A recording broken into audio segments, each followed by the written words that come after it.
Hey everybody, I hope you're all doing well. I'm back with another update from Washington, D.C., and we've got a lot to cover this week, so let's dive into all of it.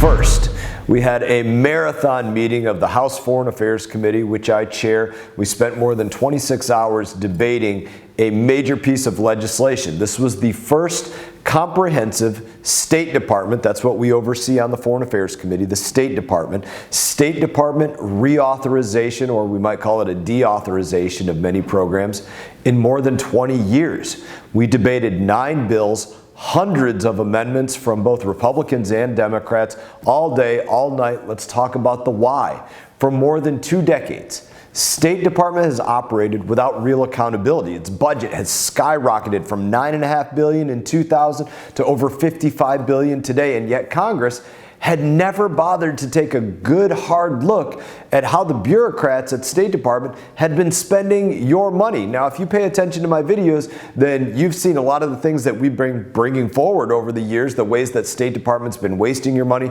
most especially under the Biden administration, where they would have been better off burning it because they were busy doing, things like trans operas, trans job fairs, trans musicals, trans plays in every continent across the globe, just burning your money.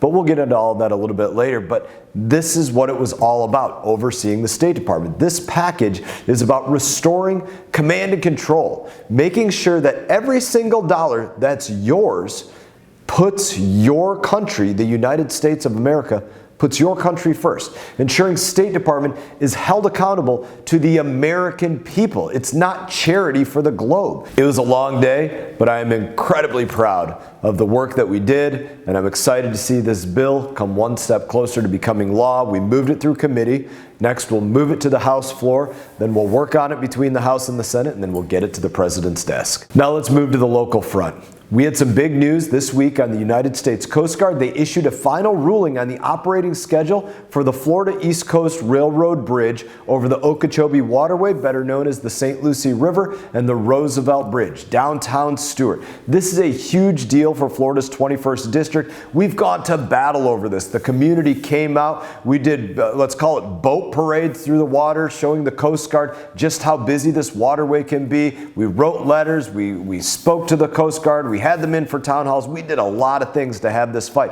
When Brightline first announced that it would be running dozens of passenger trains a day, in addition to the busy freight train schedule that goes across those tracks every day across our drawbridge, our community rallied together and made it clear boaters needed access to their waterway which has the right-of-way over the rail. And boaters, we always need to remember that you have the right-of-way. The water was there first. That means you have the right-of-way. Now, with the Coast Guard publishing the final schedule for the St. Lucie River Bridge, the recreational community, the commercial boating industry, we all have predictable and reliable schedule that will be set forth into statute, something that, again, we've been fighting for many, many years.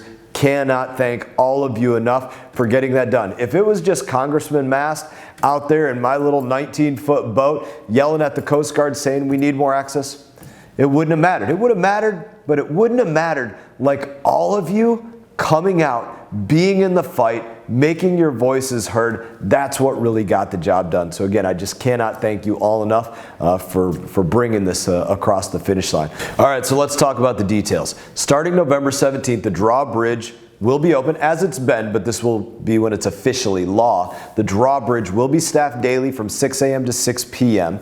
with the tender monitoring VHF channels of 9 and 16 for updates. The bridge will be open the first 10 minutes of every hour, and outside of those hours, 8 to 6 a.m. So 8, 9, 10, 11, 12, all the way back around to 6 a.m.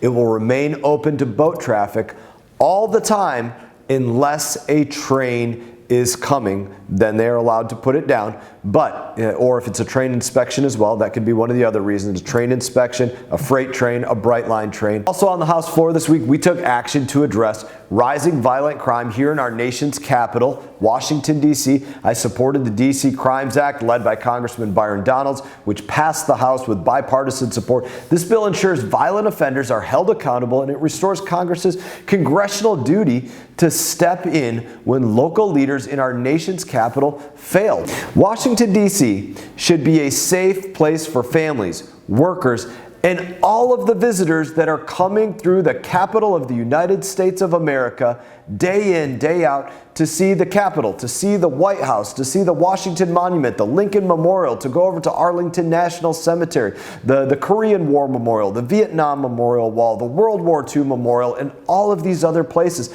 It has to be safe for all of the people that want to experience all of these great things about our nation. For too long, violent offenders were emboldened by soft on crime Democrat policies in Washington, D.C., and this is finally coming to an end. D.C. has been like one giant homeless encampment. People passed out on the road, on all of the park benches, around all of these National Mall monuments. You go to places like Union Station, the large train, bus stations, places where people want to transverse in and out of this city, and retail shops were not even open there because it was so filled with crime, squatters, people that would come in there and just leave their garbage everywhere. This stuff comes to an end. Now, I just used the word squatters. That's a good transition into the next piece of legislation that I want to talk about. Squatters. Last but certainly not least, I'm proud to announce that a bill that I've been working on for a long time to help our service members deal with squatters that go into their home, it has moved across the House floor. So we call this the Service Members Residence Protection Act. It unanimously passed the House this week. This is a big step in supporting our service members deployed around the world and protecting their home when they're gone. So to put it simply, our men and women in uniform, they shouldn't have to worry about somebody moving into their home and claiming squatters' rights when they're out on training, when they're out on deployment, when they're out somewhere around the globe doing what's always dangerous and often deadly.